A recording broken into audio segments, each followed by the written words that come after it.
Hi and welcome to Tableau 101. Today I want to show you how you can add little divider lines into your dashboard.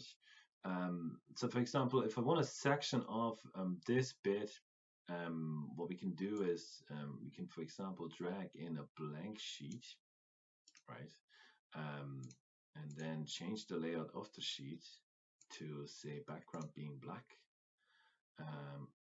We can then edit the height to just 1. Oh, it must be greater than the margins. That's right. So we need to remove the margins here on all sides and then edit the height to 1. And voila, we have a little divider line.